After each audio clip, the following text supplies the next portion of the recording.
네, 유엔 총회에 참석하고 있는 문재인 대통령이 잠시 후에 기조연설을 통해서 한반도 평화 프로세스의 진전 성과를 회원국들에게 설명합니다. 문 대통령은 지난 두 차례 유엔 총회 연설을 통해 대북 정책 기조를 밝혀왔는데 북미 비핵화 실무 협상에 임박한 지금은 어떤 구상을 내놓을지 주목됩니다. 네, 현재 취재기자 연결합니다. 김도원 기자. 네, 뉴욕 유엔 본부에 나와 있습니다. 예.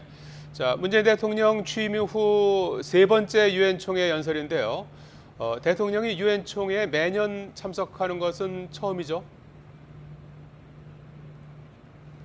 그렇습니다. 오늘은 각국 정상들이 유엔 총회에서 기조연설을 하는 첫날인데요.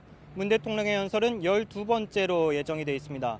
원래 예정대로라면 지금쯤이면 시작이 됐을 걸로 예상됐지만 앞선 정상들의 연설이 길어지면서 약간씩 지연되고 있는 것으로 보입니다.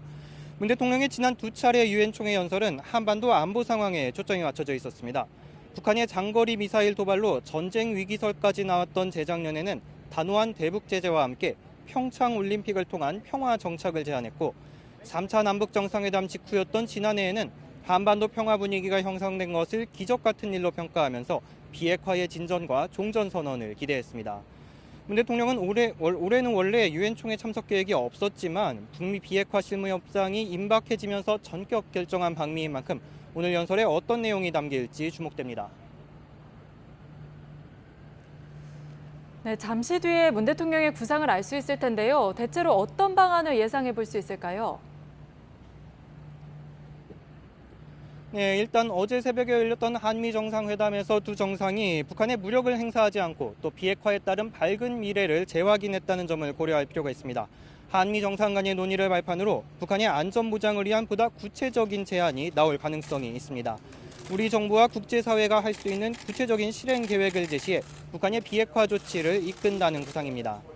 이와 관련해 비무장지대에서의 남북 공동 지뢰 제거 작업을 제한하는 방안도 검토된 것으로 알려졌습니다. 남북 공동 지뢰 제거가 성사될 경우 군사적 긴장 완화는 물론 남북 군사 합의 이행을 촉진하는 효과도 기대됩니다. 이 밖에 문 대통령은 이번 연설에서 한반도 평화 프로세스의 성과와 우리 정부의 노력을 설명하고 국제사회의 협력도 요청할 계획입니다. 문 대통령은 지난해 유엔 총회 연설에서는 일본군 위안부 문제도 언급했습니다.